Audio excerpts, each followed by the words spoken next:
c'est fini, presque. La maison est vide. Une longère bretonne, c'est comme ça garde le silence, mais ça garde aussi les bruits. Quand elle est pleine, on ne l'entend pas. Quand elle est vide, la pierre vous rend le moindre de vos pas. Je suis au milieu du grand salon, la pièce que Pierre aimait tant. Il n'y a plus rien, juste les marques des meubles sur le parquet plus clairs comme des fantômes, et les cartons. Je suis Hélène, j'ai 63 ans. Infirmière à la retraite. Avant, c'était l'hôpital de Guingamp.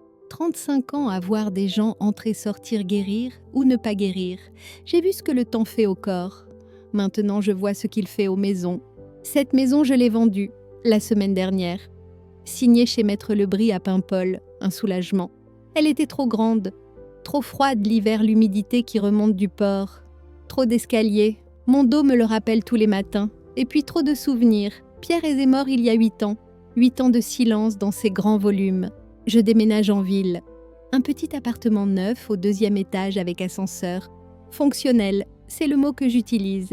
Propre, lumineux, bien isolé. Un balcon assez grand pour 2 chaises et quelques géraniums. Pas besoin de plus. Je n'ai plus besoin de tondre la pelouse, ni de tailler les hortensias qui débordent sur le muret. Ces hortensias bleus si bleus que les touristes s'arrêtaient pour les prendre en photo. La fierté de Pierre. Il aimait ce qui se voyait. Aujourd'hui, c'est le dernier jour. Michel, mon fils, doit venir, avec Sandrine, sa femme. Ils viennent de Rennes. Ils doivent prendre le buffet en chêne, le seul meuble que j'ai accepté de leur laisser. Le reste, j'ai donné. Emmaüs, les voisins, je ne veux plus rien de lourd. Sur la vieille table de la cuisine, la seule chose qui reste, il y a la nappe. La grande nappe bretonne brodée. Celle de ma mère, celle des dimanches, des baptêmes, des Noëls. Des hortensias, justement, des motifs compliqués bleus et mauves, faits à la main. Elle doit peser 3 kilos à elle seule. Je l'ai lavée hier une dernière fois. Elle sent la lessive et le vent du large. Je commence à la plier, c'est un rituel. Il faut être 2 normalement. Je me débrouille. Je prends un coin, je marche jusqu'à l'autre. Le tissu est lourd épais. C'est du lin. Ça ne se fait plus. Chaque pli réveille quelque chose. Le premier pli, Michel bébé qui renverse son biberon de jus d'orange. La tache est toujours là, pâlie, mais là. Le deuxième pli, les repas de famille, le bruit des couverts, la voix de Pierre trop forte qui raconte ses sorties en mer. Il était patron pêcheur. Charismatique, oui. Tout le monde l'aimait au port. Le troisième pli, la nappe est en 2. Je m'arrête, j'ai mal au dos. Je m'assieds 1 minute. L'argent de la vente est à la banque, au Crédit Agricole. 350 000 €. C'est une somme. C'est ce que la maison valait avec la vue sur le port. C'est ma retraite. C'est ma sécurité. C'est le prix de ma nouvelle vie fonctionnelle. Je n'ai jamais eu autant d'argent. Pierre s'occupait des comptes. Enfin, s'occuper. Il dépensait surtout. Mais ça, c'est une autre histoire. Je regarde par la fenêtre. Le ciel est bas. Un ciel de Paimpol en fin de saison. Gris lourd d'humidité. Les goélands crient. Ils savent que le port n'est pas loin. L'odeur de la marée basse monte, une odeur d'algues de sel de vase. Mon odeur. Pendant des années, j'ai cru que cette maison c'était moi, que ces murs en pierre c'était ma peau. Mais non, ce n'était que du travail, de l'entretien, une façade respectable. Je me lève, il faut finir. Je reprends la nappe, je la plie encore, et encore. Elle devient un carré dense lourd. Je la pose sur le dernier carton, celui marqué linge de maison, important. Je fais couler un café. J'ai gardé ma vieille cafetière italienne et un réchaud de camping. La cuisine est vide, l'écho est différent, c'est le bruit du départ. Je n'ai pas peur d'être seule. J'ai passé ma vie à m'occuper des autres. Mon mari, mon fils, mes patients. La retraite pour moi, c'est le droit de ne m'occuper que de mes géraniums. J'entends le bruit du moteur, une voiture qui se gare sur le gravier. C'est eux. Michel et Sandrine, mon cœur se serre, juste un peu, un vieux réflexe. Je me force à sourire, c'est mon fils. Il vient m'aider. Je vais ouvrir. Le vent du suroît s'engouffre dans le couloir, froid. Il apporte l'odeur de la mer. Ils entrent. Sandrine d'abord. Elle fait la bise. 2 coups rapides d'un ski claque dans le vide. Ses joues sont froides. Elle porte un manteau de ville très chic, pas du tout fait pour l'humidité d'une longère en déménagement. Elle regarde autour d'elle. « Ah oui, ça fait vite, dit-elle. » Elle ne dit pas « c'est triste » ou « ça doit te faire quelque chose ». Elle dit « ça fait vide ». C'est Sandrine, pragmatique. Elle gère une boutique de vêtements à Rennes. Elle sait ce que les choses valent. Michel entre derrière elle. Il porte un carton de croissants. Tiens maman, j'ai pris ça sur la route. Fallait pas Michel, j'ai déjà bu mon café. Il me serre dans ses bras. Il sent la fatigue. Le commercial, il travaille trop, il gagne pas assez. C'est ce qu'il dit toujours. Il a 35 ans. Il a les yeux cernés de son père. Bon, on attaque. Il est où ce buffet? Je leur montre. Dans le salon, le dernier meuble, massif, en chêne. On ne le sortira jamais par la porte d'entrée, dit Sandrine. Il faudra passer par la baie vitrée. T'inquiète, dit Michel. On va gérer. Ils commencent à s'organiser. Michel pousse Sandrine guide. Je les regarde faire. Je me sens de trop dans ma propre maison. Je retourne dans la cuisine, je leur sers un café. Ils n'y touchent pas. Ils suent. Ils soufflent. Le buffet est lourd. Franchement, Hélène dit « Sandrine, en s'essuyant le front, tu aurais pu le laisser aux acheteurs. Qu'est-ce qu'on va faire de ça à Rennes? Tu le voulais, Sandrine? Tu m'as dit que ça ferait authentique dans votre salon. Oui, enfin, je ne l'avais pas vu d'eau de près. » Michel lance un regard noir à sa femme. « C'est bon, Sandrine, c'est fait. » Ils arrivent à le mettre sur la terrasse. Il respire. « Bon, dit Michel en se frottant les mains. C'est pas tout ça. » Il me regarde. Sandrine aussi. Le moment est arrivé. Je le savais. Je le sentais depuis leur coup de fil d'hier. « Maman, faut qu'on te parle. » Je m'assieds sur le muret bas, près des hortensias fanées. J'ai froid, mais je ne rentre pas. « Je vous écoute. » C'est compliqué, commence Michel. « Non, ce n'est pas compliqué, coupe Sandrine. Hélène, on est dans le rouge. La boutique ne marche pas aussi bien que prévu. Et Michel, ses contrats... » Michel baisse la tête. Il regarde le gravier. « On a un projet, reprend Sandrine. On veut racheter le local d'à côté. S'agrandir. C'est le moment ou jamais. Mais la banque nous demande un apport. Un gros apport. Quel rapport avec moi, je demande. Ma voix est plate. Je suis infirmière. Je sais faire les diagnostics. L'argent de la maison, dit Sandrine. Michel ne dit rien. Il gratte une mousse sur le muret. L'argent de la maison, je répète. Oui, les 350 000. Écoute, Hélène, on n'a pas besoin de tout. Juste 100 000. Un prêt. On te remboursera.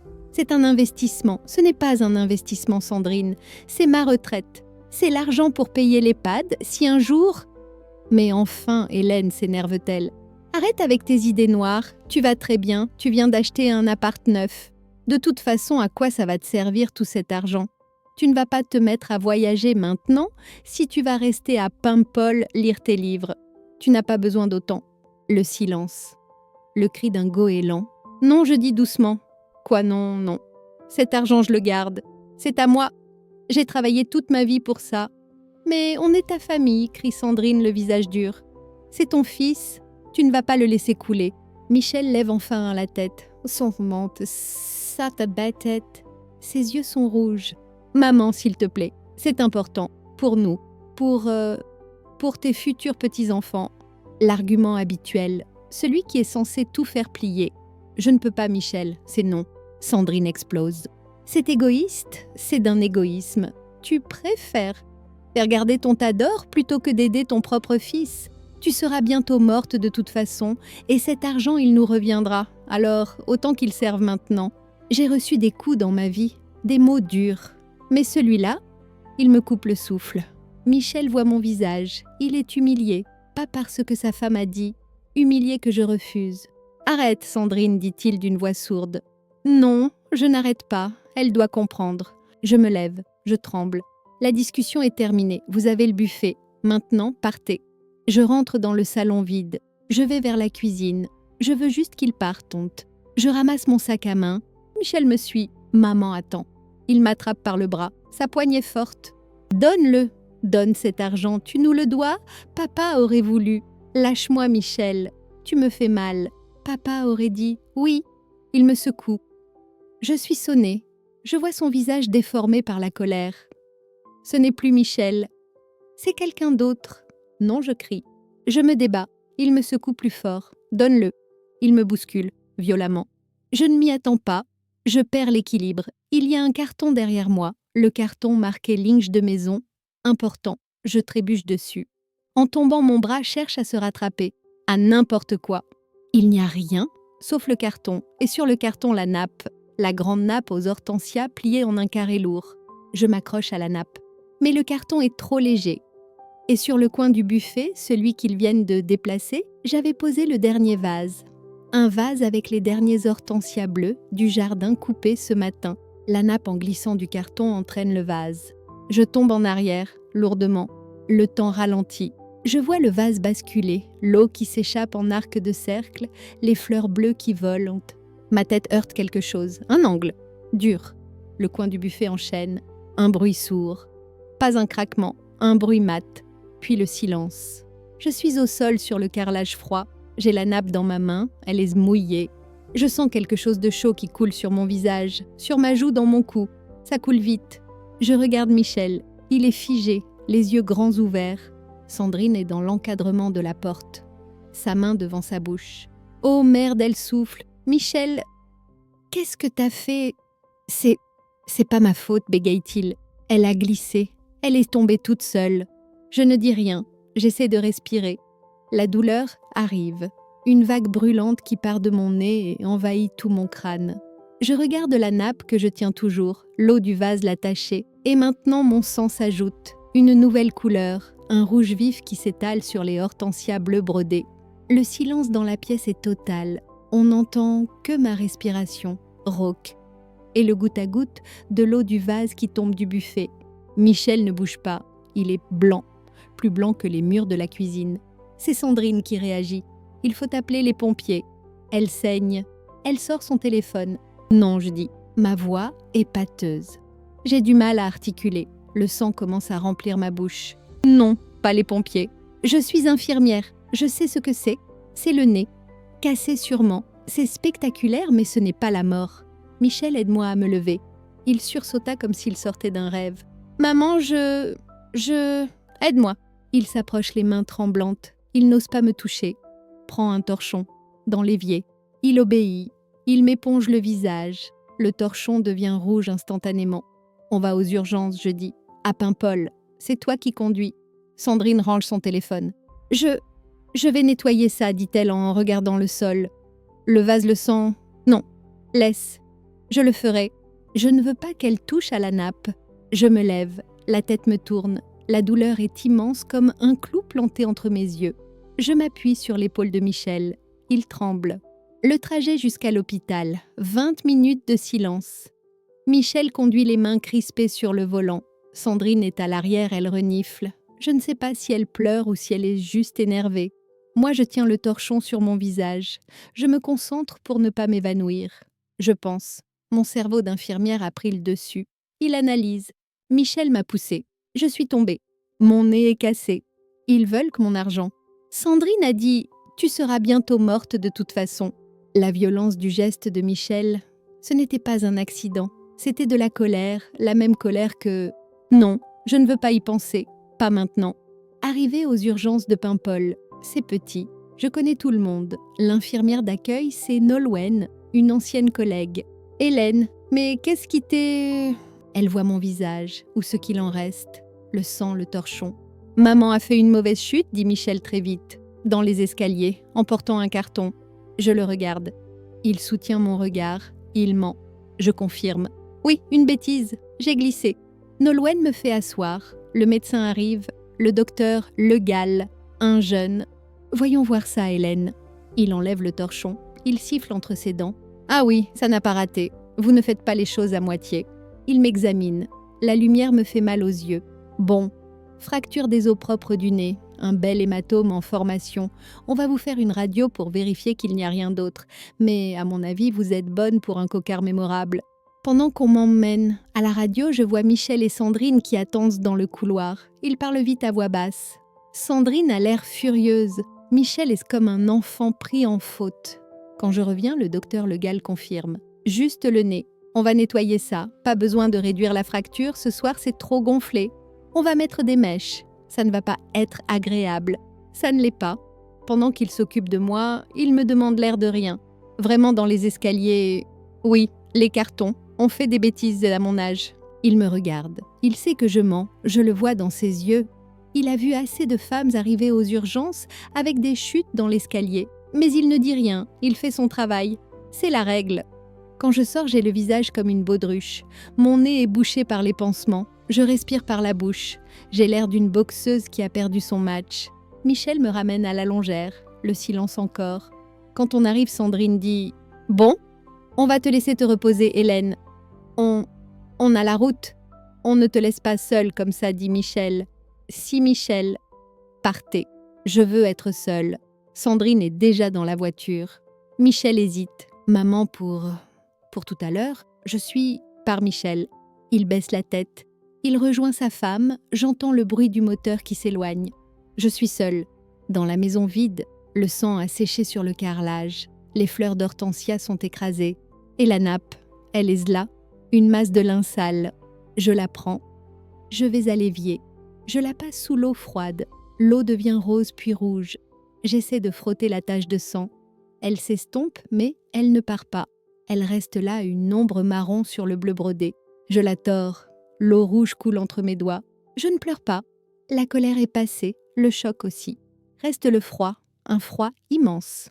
Je m'assieds à la table de la cuisine. Mon visage me lance. Chaque pulsation de mon cœur est un coup de marteau dans mon crâne. Je regarde le téléphone. Je prends une décision. Je compose le numéro de Maître Lebris, le notaire. Il est 19 heures. Je tombe sur son répondeur. Je laisse un message. Ma voix est méconnaissable nasillarde. Maître Lebris, c'est Hélène. J'ai eu un petit accident. Mais ce n'est pas pour ça que j'appelle. L'argent de la vente. Je veux mettre en place la solution dont nous avions parlé. La solution pour protéger le capital. Vous m'aviez parlé d'une assurance vie, insaisissable. C'est ça que je veux. Appelez-moi demain, le plus tôt possible. Merci. Je raccroche. Je vais m'allonger sur le matelas que j'avais gardé pour ma dernière nuit. Je ne dors pas. Je regarde le plafond. Le lendemain matin, Maître Lebris appelle à 9 heures. « Hélène, j'ai eu votre message. Vous êtes sûre ? Oui, c'est une décision importante. Je sais. Je peux venir quand... J'ai un créneau à 11 heures. Mais votre voix, ça va. Je suis tombée dans les escaliers. Je viendrai. Je mets mes lunettes de soleil. Les plus grandes que j'ai. Le cocard est sorti pendant la nuit. Il est magnifique, violet-bleu presque noir. Le bureau du notaire, l'odeur de cire et de vieux papier. Maître Lebris est un homme taiseux, droit. Il connaît l'histoire de la moitié de Paimpol. Il connaissait Pierre. Il ne pose aucune question sur mon visage. Il se contente de poser les documents sur le bureau. Voilà, le contrat d'assurance vie.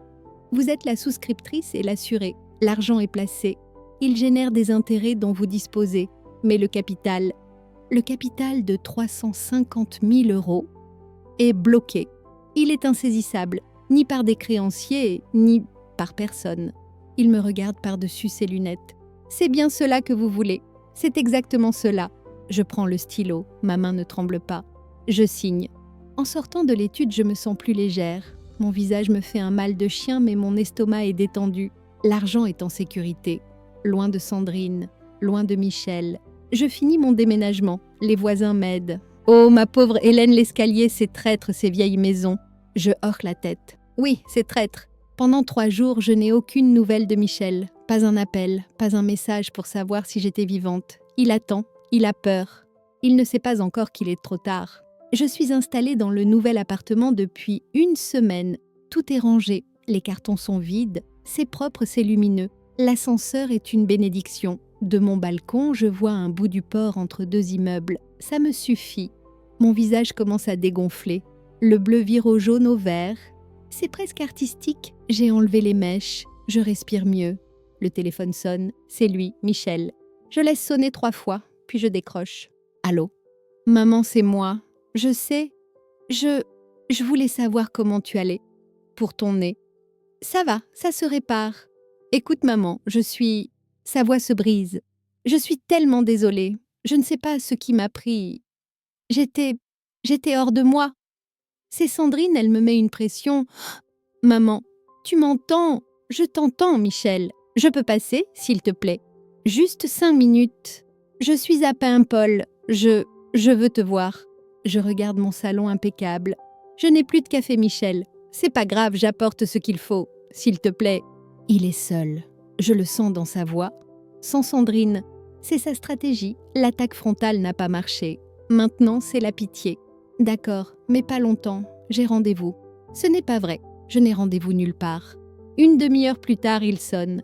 Je lui ouvre. Il est là sur le paillasson, il tient un bouquet de fleurs, des roses, le genre de bouquet cher qu'on achète pour se faire pardonner.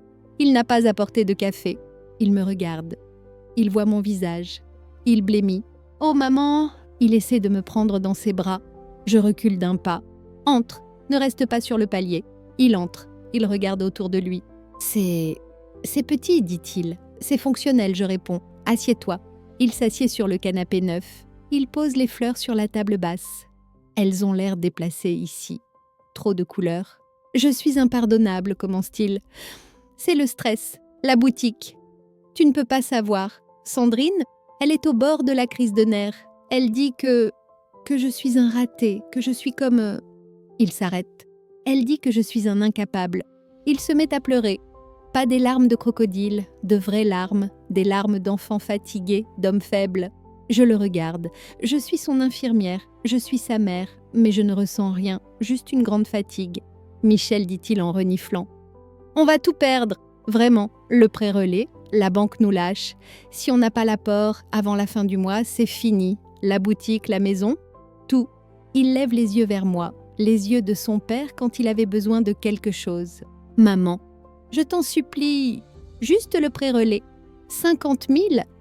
Pas 100, 50. Je te jure sur ce que tu veux, je te le rends. Tu n'as pas cet argent, Michel. Comment tu vas me le rendre ? Je l'aurai quand la boutique marchera ?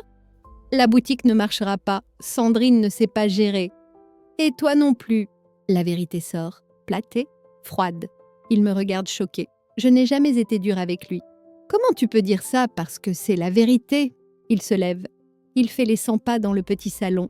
Tu ne veux pas nous aider, c'est ça, c'est ta vengeance parce que je t'ai bousculé. C'était un accident. Non, Michel, ce n'était pas un accident. Je me lève aussi. Je vais dans ma chambre. Dans le placard, il y a un carton, celui que j'ai sauvé de la longère. Je reviens avec une vieille boîte en fer, une boîte de galettes de Pont-Aven. Elle est rouillée sur les bords. Je la pose sur la table basse à côté des roses. Michel s'arrête de marcher. Il regarde la boîte.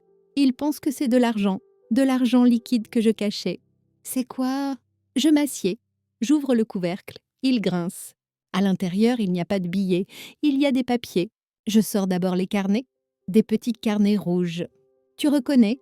Il se penche. C'est des carnets du PMU. Oui, ceux de ton père. Je les pose sur la table. Il jouait. Beaucoup. L'argent des sorties en mer, l'argent du foyer, l'argent de mes gardes de nuit. Il jouait tout. Au PMU et au casino de Perros-Guirec. Papa Mess ? Il disait toujours que c'était pour s'amuser. Il ne s'amusait pas, Michel. Il était malade. Je plonge la main plus profond dans la boîte. Je sors une photo, une vieille photo. Un polaroid. Les couleurs sont passées. Elles tirent vers le jaune. C'est moi. J'ai 30 ans. Je souris. Mais ce n'est pas mon sourire qu'on voit. C'est mon œil. Un œil au beurre noir. Un cocard magnifique. Le même que le mien aujourd'hui. Violet bleu gonflé. Je pose la photo sur la table à côté des carnets. Michel la regarde. Il fronce les sourcils. Il ne comprend pas. C'est toi ? Qu'est-ce qui t'était arrivé ? Je le regarde, droit dans les yeux. C'est ton père ? Quoi ? C'était une nuit après le casino. Il avait tout perdu. L'argent pour les impôts. Je lui ai dit qu'il était fou. Il n'a pas aimé. Le lendemain, j'ai dit à tout le monde que j'étais tombée du bateau, sur le ponton, que j'avais glissé sur une algue. Michel regarde la photo, puis il regarde mon visage aujourd'hui. Le bleu, le jaune, le violet, la même blessure. Il comprend. Il recule d'un pas. Il tombe sur le canapé, il est livide. Il va vomir. Non, il souffle. Non, c'est pas vrai. Papa, il était charismatique, il était aimé, mais à la maison, c'était autre chose. Quand il perdait, quand il avait bu. Je reste calme, ma voix ne tremble pas. J'ai gardé cette photo, je ne sais pas pourquoi. Une preuve. Pour moi-même, pour me souvenir que ce n'était pas l'escalier. Michel pleure, il cache son visage dans ses mains, des sanglots qui lui secouent les épaules. Pourquoi ? Pourquoi tu ne m'as rien dit pour te protéger ? Pour que tu gardes l'image d'un père formidable. J'ai passé ma vie à mentir pour lui. J'ai passé ma vie à le protéger de lui-même et à te protéger toi. Je suis... Il n'arrive pas à finir sa phrase. Je me lève, Je reprends la photo, je la remets dans la boîte. Quand tu m'as poussé l'autre jour, Michel, j'étais pas moi-même. Si, tu l'étais, tu avais le même regard que lui, la même colère, la même injustice dans les yeux. Quand tu m'as crié « Donne-le, c'est lui que j'ai entendu ». C'est sa voix qui sortait de ta bouche. Il me regarde horrifié. Non, je ne suis pas comme lui. Tu commences à l'être. L'argent, le besoin d'argent à tout prix, l'humiliation, la colère qui monte et la main qui part. Je referme la boîte en fer. L'argent est en sécurité, Michel. Quoi, j'ai tout placé, chez le notaire. Le lendemain de l'accident, dans une assurance vie, c'est bloqué, insaisissable. Tu as fait ça, oui, pour me protéger, de toi et de lui. Il comprend que c'est fini. Il n'y aura pas d'argent, ni aujourd'hui, ni demain. Il ne dit plus rien, il est anéanti. Tu devrais partir, Michel. Il se lève, comme un automate. Il marche vers la porte. Il ne prend pas les fleurs. Il s'arrête la main sur la poignée. Maman, c'est comme ça, Michel. Le cycle s'arrête. Ici, avec moi, je ne protégerai plus personne. Surtout pas de vous-même. Il ouvre la porte. Il sort. Je ferme la porte à clé. Je fais un tour de clé. Je reste là dans l'entrée. J'écoute ses pas qui s'éloignent dans le couloir, puis le bruit de l'ascenseur. Je retourne dans le salon. Je prends les roses. Je les jette dans la poubelle de la cuisine. Je prends la boîte en fer. Je la range au fond du placard. Je m'assieds sur mon canapé. Et pour la première fois depuis 8 ans, je pleure. Je pleure pour la jeune femme sur la photo. Je pleure pour le cocard que mon mari m'a donné. Et je pleure pour celui que mon fils m'a donné. 6 mois ont passé. Nous sommes au printemps, avril. La lumière à Paimpol est différente. Elle est claire tranchante. Elle lave le gris de l'hiver. Mon appartement est devenu mon nid. Il est lumineux. J'ai mis des géraniums rouges sur le balcon. Ils se plaisent bien. Je n'ai plus mal au dos en me levant. L'ascenseur est une invention formidable. Mon visage est guéri. Il reste une petite cicatrice sur l'arête du nez presque invisible. Il faut savoir qu'elle est là. Moi je sais, je la sens quand je passe la crème le matin. C'est un rappel. Ma vie a pris un nouveau rythme, simple. Le mardi, c'est le marché. J'achète mon poisson, mes légumes. Je croise des anciennes collègues. On parle. On ne parle plus de chute dans l'escalier. On parle de la retraite du temps qui passe des petits-enfants des unes et des autres. Je n'ai pas de petits-enfants. Je n'en aurai peut-être jamais. Et c'est bien. Le jeudi, c'est le club de marche. On se retrouve à 10h. On prend le sentier des douaniers que le GR34. On fait 10 km. On respire l'air du large. L'odeur des ajoncs en fleurs se mélange de noix, de coco et de miel. Ça me nettoie la tête. La longère est vendue, habitée par un couple de Parisiens qui voulaient revenir à la terre. Ils ont repeint les volets en bleu vif. Ça fait étrange. C'est leur maison maintenant. Et la nappe aux hortensias. Je l'ai relavée plusieurs fois. J'ai essayé le vinaigre blanc, le bicarbonate. La tache de sang est partie, presque. Il reste une ombre, une trace couleur de rouille au cœur d'une fleur brodée. Je l'ai pliée, elle est rangée dans l'armoire tout en bas de la pile. Je ne l'utiliserai plus, mais je ne peux pas la jeter. C'est l'héritage de ma mère, c'est mon histoire. Je n'ai pas eu de nouvelles de Michel pendant des mois, ni de Sandrine. J'ai appris par des gens de Rennes qu'ils s'étaient séparés. La boutique a fait faillite. Le local a été saisi. Sandrine est partie, seule. Michel lui a disparu des radars, jusqu'à la semaine dernière. Mon téléphone a sonné. C'était un numéro que je ne connaissais pas. Allô maman? Cette voix, plus basse, fatiguée. C'est moi Michel. Mon cœur n'a pas bondi, il n'a pas eu mal, il a juste accusé réception. Bonjour Michel, je sais que ça fait longtemps. Je voulais juste... Il y a eu un long silence. J'ai entendu sa respiration. Je voulais te dire que Sandrine m'a quittée, je sais. Ah, j'ai perdu la boutique, j'ai tout perdu. Je sais aussi, je vis dans un studio à Rennes, je travaille, je fais des livraisons. Lui, le commercial en costume, il fait des livraisons. C'est un travail honnête, je dis. Oui, maman, j'ai commencé à voir quelqu'un. Je me suis crispée. Une autre Sandrine. On médecine, on psy. Ah, je me suis assise. Je lui parle de tout, de papa, de ce que j'ai fait, de la colère. Et il dit que j'ai reproduit des choses, que je suis malade, comme papa l'était, mais que ça se soigne. J'ai regardé par la fenêtre de mon balcon, la mer au loin. C'est bien, Michel, j'ai dit doucement. C'est un début. Oui, c'est un début. Je Je voulais juste que tu le saches. Je le sais maintenant. Est-ce que... Est-ce que je pourrais t'appeler? De temps en temps, j'ai hésité. Une seconde. Oui? Tu peux appeler. Merci, maman. Merci. Je dois y aller. J'ai une livraison. Fais attention sur la route, Michel. Oui? Au revoir, maman. Il a raccroché. Je suis restée là, le téléphone à la main. Je n'ai pas ressenti de joie. Pas de pardon, juste un constat. Le constat qu'une porte venait de s'entr'ouvrir. Pas une porte que j'allais franchir, mais une porte où l'air pouvait peut-être recommencer à passer. Je n'ai pas d'illusion. Je suis infirmière.